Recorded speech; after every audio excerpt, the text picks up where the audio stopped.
You're watching my main man Goob on the RussellStreetReport.com. The champ is here! The champ is here!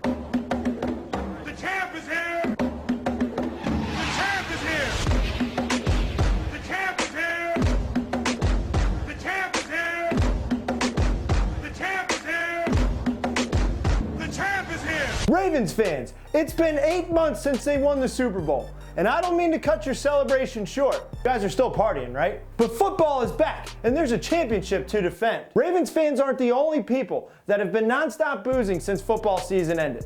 The Denver Broncos organization has went from a well-respected member of an NFL fraternity to, well, just a fraternity. Just as Lee Evans had ruined our season a year before, Jacoby Jones and Joe Flacco hooked up to provide the death blow in Denver, and things have been spiraling out of control ever since. With 2 DUIs on the scoreboard, Tom Heckert and Matt Russell have already been an embarrassment to the Broncos organization.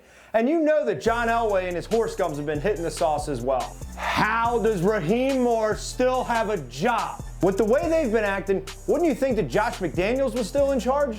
The Denver Broncos select Tim Tebow, quarterback, Florida. Now I must admit, I have no idea how to use a fax machine. For the same reasons that I don't still wear surf-style jackets and have a rat tail. I'm not stuck in the 90s. The whole Elvis Dumervil fax machine fiasco was one of the most bizarre storylines this whole NFL offseason. Now it really has me wondering, who do I owe a gift basket full of floppy disks to for giving the Ravens an elite pass rusher and letting them fall right in their laps? Was it a member of the Broncos organization that was hitting the bottle a little bit too hard or hotboxing that day? I mean, or does it go to the league, who has the most advanced replay technology in all of professional sports, but yet they rely on a method for multi-million-dollar transactions that is as reliable as a carrier pigeon? After an offseason filled with failed sobriety and fax attempts, the icing came on the cake when we found out that Von Miller can't even pass a simple piss test. Miller just frustrates me. He's a guy that makes enough money per day that he could afford LASIK surgery every day, and yet he still walks around in these stupid glasses that even Sally Jesse Raphael would be embarrassed to wear. If you're wearing glasses like that, you should have no problem passing a test, let alone one where you just have to piss in a cup.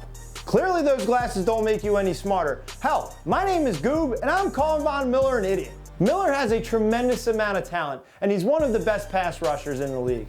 But if the NFL has proven anything this offseason, just because you have a gigantic contract to your name doesn't mean that you have to have a lot of brain cells to be a prerequisite to get it. Miller was already reportedly on the NFL's doo-doo list after failing a test for amphetamines and marijuana. And then the guy's dumb enough to not only spill his next test, but he also diluted the one he gave after that. It's people like Miller that definitely make Peyton Manning look like a genius for owning 21 Papa John's franchises. Speaking of Peyton Manning, even though his pass rush has been depleted, and I don't think Torrey Smith scared of Champ Bailey, the entire offseason wasn't a disaster as the Broncos were able to hook up their fax machine and sign Wes Welker. Many around the league have praised this move, but if the Broncos wanted to get somebody around the league that Peyton was comfortable throwing to, they should have just worked out a deal for Corey Graham. Now, it's a shame that the Ravens can't open up the season at home, and Broncos fans are pissed, and rightfully so, given that Joe Flacco banners are hanging from their stadium.